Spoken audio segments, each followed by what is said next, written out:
AR constable Yugender పై దాడికి పాల్పడ్డ YCP నేతలను అరెస్ట్ చేయాలని కానిస్టేబుల్ యుగేందర్ కుటుంబ సభ్యులు చిత్తూరు జిల్లా ఎస్పీ తుషార్ డ్యూటీకి ఫిర్యాదు చేశారు. చిత్తూరు జిల్లా కార్వేటి నగరంలో ఏఆర్ కానిస్టేబుల్ పై దాడికి పాల్పడ్డారు. అక్రమ రవాణా వ్యవహారంపై ఫిర్యాదు చేశారన్న నెపంతో తన భర్త యుగేందర్ పై వైసీపీ నేతలు దాడికి పాల్పడినట్లు అతని భార్య చంద్రకళ ఆరోపించారు. తమకు ప్రాణహాని ఉందని, తన భర్తపై దాడికి పాల్పడ్డ వారిని వెంటనే అరెస్ట్ చేసి న్యాయం చేయాలని చంద్రకళ తన కుటుంబ సభ్యులతో కలిసి ఎస్పీకి ఫిర్యాదు చేసినట్టు తెలిపారు.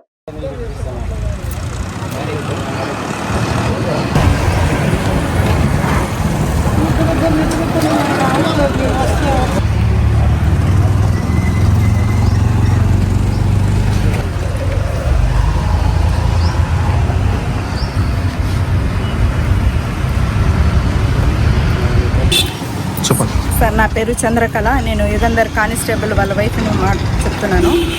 సార్, నా భర్త మీద 4వ తేదీ ఉదయం 8 గంటలకి అన్నూరు అంటే కార్వేటి నగరం మండలం అన్నూరు క్రాస్ రోడ్ వద్ద హత్యాయత్నం జరిగింది.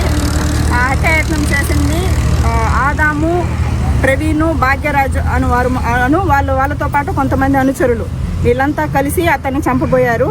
అతను తప్పించుకొని పారిపోతున్నా కూడా వాళ్ళు వదలకుండా పట్టుకునేసి అతన్ని బాగా గాయపరిచి వెనకాల వీపు పైన రాడ్డుతో కొట్టడం జరిగింది.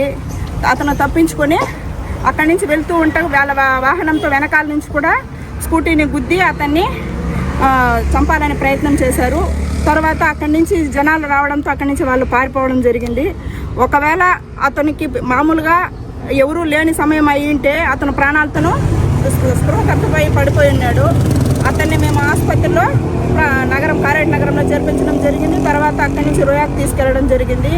ఇంత దౌర్జన్యంగా పట్టపగలి అతని మీద హత్యాయత్నం చేస్తే అతని మీద ఇంతవరకు ఎలాంటి విచారణ జరిపించలేదు. అతనికి ఏ విధమైన శిక్షలు విధించలేదు.